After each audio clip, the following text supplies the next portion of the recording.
Well, welcome back to the channel and welcome back to my series of videos about how to pass an advanced bike test. And in this video we're going to look at the fundamental building block around which everything else is built in advanced riding, and that is the system of bike control.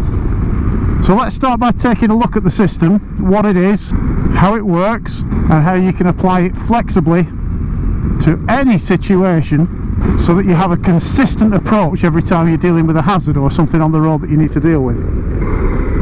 So what is the system of bike control? And I apologise if I say car control at any point during this video, because I've been teaching that stuff for 25 years plus and it's difficult to break that habit. So if I say car control, I mean bike control. To be honest, if you do an advanced car test or advanced car course, the system is exactly the same as it is for bikes. It's the same 5 phases in the same order. So yeah, the system of bike control is a consistent way of approaching hazards so that you make sure that you do the right things in the right order on the approach to the hazard to allow you to negotiate a hazard safely and then move on to the next one. So let's start by defining what is a hazard. And a hazard really is anything that you need to deal with on the road. It's this junction on the left, it's this pub car park on the near side, it's the junction coming up on the right, it's those hill crests up ahead, it's the double white lines in the centre of the road. It's anything that we might need to do something about, anything that creates a hazardous situation or creates a risk to us that we might need to do something about. So if I talk about a hazard or approach to a hazard, that's what I'm talking about. Anything. Junction, hill crest, bend, zebra crossing, pedestrians in the road, loose animals, people riding a horse, cyclists, parked vehicles. The list is absolutely endless. But the system of bike control is flexible enough to be applied in all of those situations. And I'm going to put a little schematic up on the screen now that shows you exactly what the system is, and it is 5 phases, just 5 things that you either need to consider or that you need to do on the approach to a hazard. And those 5 things are information, position, speed, gear and acceleration. A lot of people refer to it as the acronym of IPSCA, but it's the 5 phases of the system of bike control: information, position, speed, gear and acceleration. And I'm going to go through each one of those phases briefly now, just to give you a breakdown of what we mean. But please remember, I'm going to be doing a load of further videos that dig much deeper into each element of those 5 phases.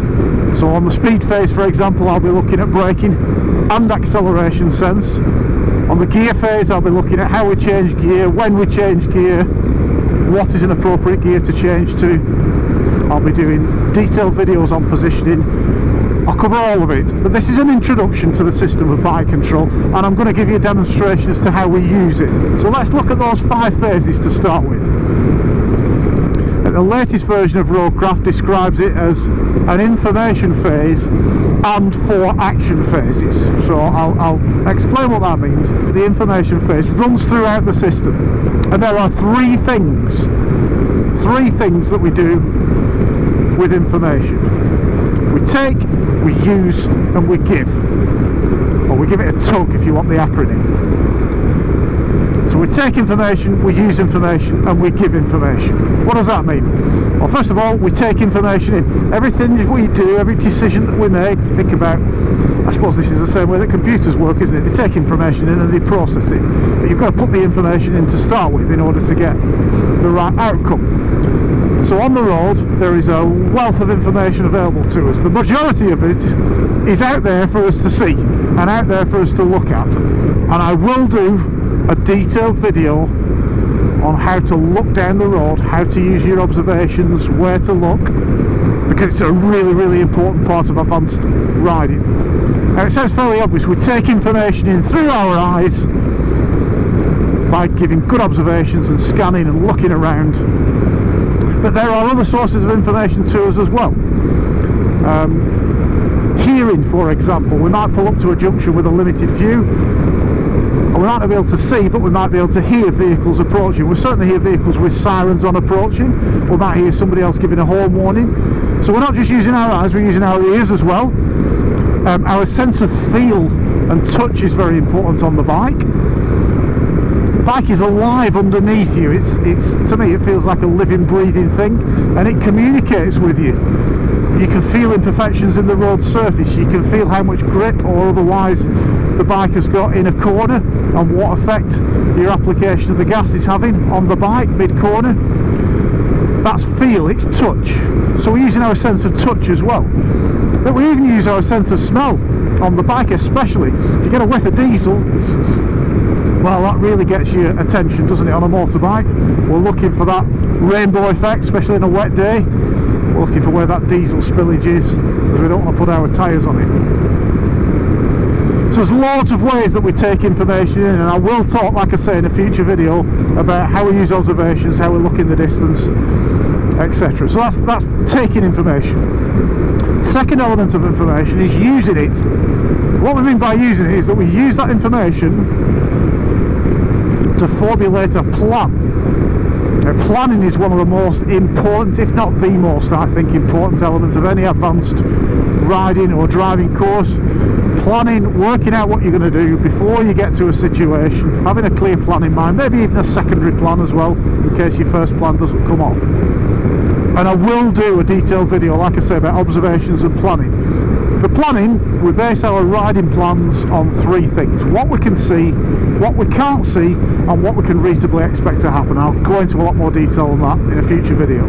But we want a plan. Looking up ahead now, I can see chevron boards to the left, I can see a route board showing that the main road goes round to the left and there's a junction off to the right. I'm taking in information, I'm using it to formulate a plan. I'm going to position towards the centre line, but not right up to it. I'm going to get my speed right on the brakes. I'm going to go down 3 gears to third, and then a little bit of acceleration to take us around the bend. So that's application of system, just for that left-hander there in that junction. And you can see how I made a very clear plan on the way up to that junction, and then executed it, put that plan into place as we went into it. And the third element of information is we can give information out to other road users. Of course we can. Our primary method of communication with other road users is to use signals. Your main signal obviously on the bike is the indicator, but we use brake lights. We can use hand signals if we need to. I'll certainly be using hand signals on my old AJS because there's no indicators on it. We can use a headlight flash. We can use the horn. I won't do it now because I don't want to frighten this fella or wake him up. It's like he's sleeping nicely driving this. But we should recognise that driving or riding is a social activity. We are interacting with other road users.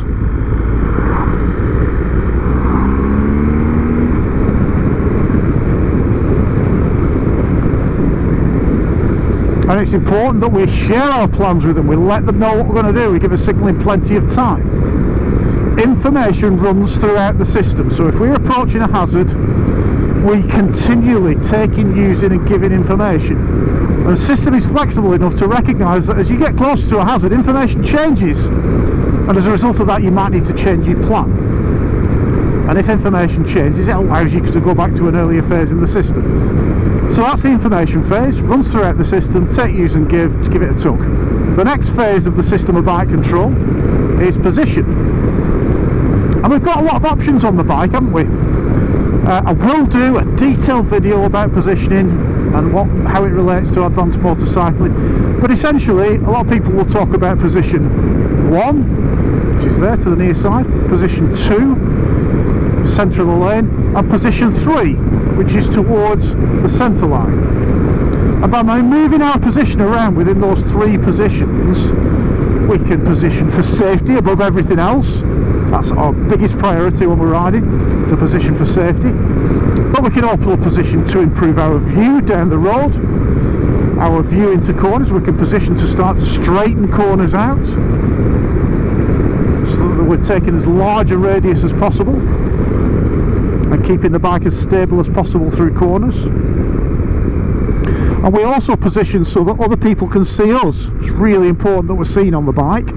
So there's loads of priorities with positioning, and if you're doing a police bike course, you may also find that you're positioning towards the other side of the white centre line, towards positions 4, 5 and 6, to get you an advantage when you're using that exemption from speed limits that you've got for a police riding course. So there's a number of other things we need to take into account when positioning. Please wait for the detailed video I'm going to make on positioning to come out. But you know, we'll also take into account the correct lane to take on approach, maybe at a junction or roundabout, positioning for filtering through traffic and things like that. So the next phase of the system of bike control is speed. What we mean by a speed phase is reducing our speed. So yeah, the speed phase is about reducing your speed to the correct speed to negotiate the hazard. Now sometimes you might not need to do it. Sometimes your speed might be correct. If we're approaching a nice open wide bend, no bends here for a couple of miles, but if we're approaching a nice open wide bend that we can carry a good pace through, we might not need to reduce our speed at all, but we consider it. Just as we consider changing our position, we don't have to do it, we consider it. But if we do need to reduce our speed, well, there's two ways that we do that. The first is rolling off the gas, and the second is using the brakes. Always roll off the gas first before we start braking, but we're just going to get our speed down to the correct speed to negotiate the hazard. Very simple. And I'll look at braking, I'll look at acceleration sensing in future videos in this series. Then there's the gear phase, and most bikes have a gearbox, by which I mean they have a manual gearbox where you'll be selecting the gears yourself. Some bikes these days they're putting DCT gearboxes in, dual clutch transmissions, and some bikes, scooters and the like, will be rev and rip, and there's electric bikes as well where you don't have a gearbox and you're just allowing the bike to choose the gear for you. But essentially most bikes have a manual gearbox, so the gear phase means that you will then, once you've got your speed correct for the hazard, you'll select an appropriate and flexible gear to take you into, through and out the other side of the hazard. So that's a gear that isn't too high that the bike is labouring and struggling, and isn't too low that you're bouncing off the rev limiter, or that you're going to run out of revs very shortly afterwards. So the last action phase of the system of bike control is acceleration. And by acceleration we just mean the right amount of safe, smooth acceleration to drive into, through and out the other side of the hazard nice and safely, keeping the bike well balanced and under full control. So that's the 5 phases of the system of car control. It looks really simple on paper, doesn't it? 5 things that you have to do. The benefit of doing it in this systematic way is that you're breaking it down into separate elements. A lot of people ride along and then they'll get to a roundabout, and at the last minute they're braking, changing gear, leading it in, and then they're late on the acceleration. And of course we want a little bit of acceleration as we enter the roundabout because the bike is more balanced in that way. I'll explain that in a future video as well. But instead of doing everything squashed up and all together and all in a big lump, let's break it down a little bit. One of the principles I want you to think about for good road riding is that you should reduce your workload to a minimum. Reduce your workload to a minimum. The less you've got to do, the more spare capacity you've got to think about what's happening down there. And what's down there is what's really important to us. I want you making good, solid riding plans. So application of the system of bike control in the right order is very important to us. Just makes life easier, keeping it really simple for ourselves. One of the secrets about this stuff is there shouldn't be a secret to it. It should be easy. I want you to make life really easy for yourself. And the system does that. Simplifies it, makes it easier. Don't think that this stuff has to be complicated. It's not. It's straightforward. The other thing that the system gives you, and this is really crucial, is it gives you a bit of time. It gives you time to react. And that really is an essential element of advanced riding. Giving you time to react, giving you time to make a plan and sort yourself out, and not put yourself in the situation where you're coming into conflict with other road users. So I'm going to give you a demonstration now of system, and I'm going to use a roundabout. I'm going to show you how we use those 5 phases of the system of bike control on approach to a roundabout. I'm going to use the same roundabout. I'm going to approach it from a few different directions and go to make a few different turns at this roundabout. So even though I'm using the same feature, the same hazard, every time we approach it's going to be different, because there'll be different traffic situations, I'll be coming from different angles, there's different things to take into account. What I really want you to watch, and what I really want you to listen to in what I'm saying as I'm doing this, is how I apply those 5 phases of the system of bike control, and how I do it in that order. So I'll make specific mention of the key phases that I am going through with the system on the approach to this roundabout. Okay, so in the far distance I can see that there is a route board for a roundabout, and I'm going to take the 3rd exit right at that roundabout. I can see the roundabout itself, I can see the chevron boards, the keep left arrows, and the trees in the middle of that roundabout.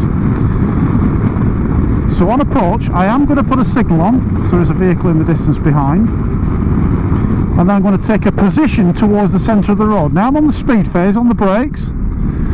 Just towards the end of the braking I'm going to change down to 3rd gear, and then accelerate onto the roundabout. 5 phases of the system. Just double check that indicator's on, because I'm going further round. Left signal here, left shoulder check, and a little bit of gas, a bit of acceleration to get us off the roundabout. So, first go there, hopefully you can see how we apply those 5 phases, the system of bike control, in sequence on the approach to the roundabout. So, the next roundabout that's coming up, it's a roundabout junction with the motorway. I'm going to do what the police call a reciprocal. I'm going to go all the way around and come back again. It's basically a big right turn. So I'm checking the mirrors for information.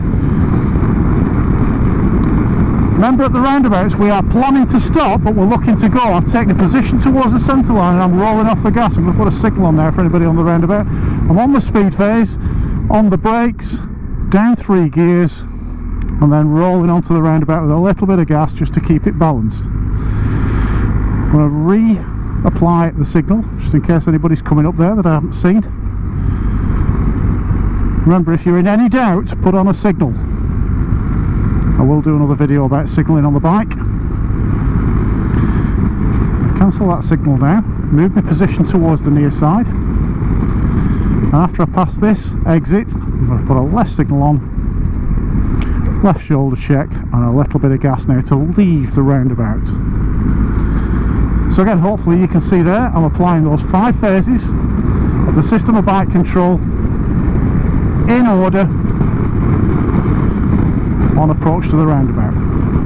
So the next roundabout I'm going to go last exit right. So on approach now I can see the roundabout, checking the mirrors. Oh, we've got vehicles behind, I've just overtaken them, so I'm putting a signal on for the right turn. Position towards the centre line, on the speed phase I'm rolling off the gas and applying the brakes. Down 3 gears, 3rd gear is appropriate, and then apply a little bit of gas. And when you look at the cornering videos that I make, and when I make those cornering videos, you'll see why it's so important to have a little bit of gas applied in the corner.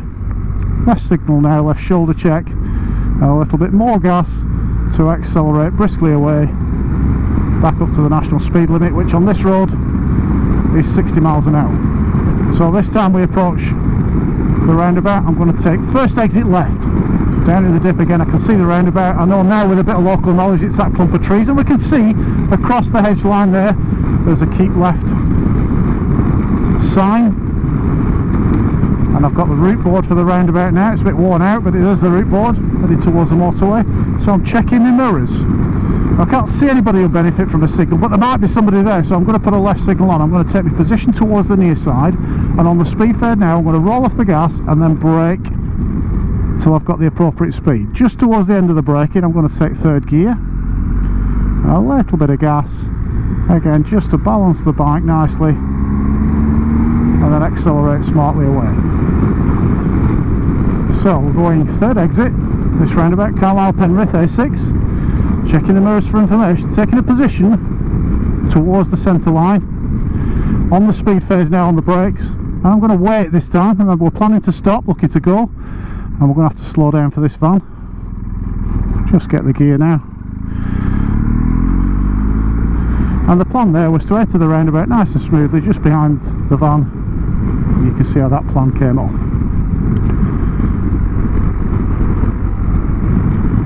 little bit of gas now, in third gear. Balances the bike nicely off the roundabout. So we'll just do that one more time, then you can watch what I'm doing with the gear change. You can see the timing of it on approach to the roundabout, and we'll do a right towards Penrith, and again you can see the order in which I'm applying the system of bike control. So checking mirrors for information, keeping away from this lay-by on the near side. Looking ahead, we can see the roundabout. We'll put a right signal on in case there's anybody there who might benefit. Positions towards the centre line on the speed phase now, rolling off the gas, gently braking down, looking to the right, planning to stop, looking to go, as we come to a nice smooth, almost a stop, down to second gear. Just tap those gears down,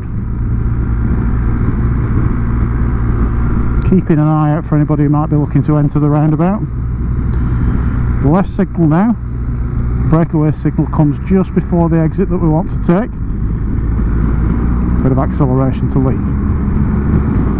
So hopefully there you can see how we apply those 5 phases of the system of bike control in order on approach to a hazard, and hopefully also you can see actually how straightforward it is. Just 5 things you've got to think about. I've done another detailed video about the system of bike control. I'll put a link in the description below. Remember, it's flexible, it can apply to any situation. I've just demonstrated it on roundabouts, but any situation whatsoever, and throughout this series of videos you will see that whatever I'm dealing with, I'm applying the system of bike control. You don't always have to do anything about those action phases, you just have to consider them in that sequence, in that order, in the approach to hazard. So one of the other things I'm going to do in this series of videos, I'm going to tell you what the examiners are looking for and what standard is required by the different organisations if you're undertaking an advanced bike test. And I'll also tell you about some of the common mistakes that I see as an examiner on bike tests. There's 2 main mistakes that I see people making when they're applying the system of bike control on test. The first is they get the sequence wrong when it comes to position and speed, by which I mean that it's very common to see people prioritising speed over position. Now remember the order that these things come in that system. It's information, then position, then speed. There are little overlaps for those elements. You can sort of, you know, start adjusting your speed while you're moving your position. You don't have to position first and then roll off the gas. You can do them at the same time, and that's what I was doing at that roundabout. But let me give you an example of a row of parked cars, and I'm going to turn left here and hope that there's some parked cars at this junction. So what a lot of people do when they're dealing with parked cars, actually they're away from the side of the road, but I'll tell you what they do anyway.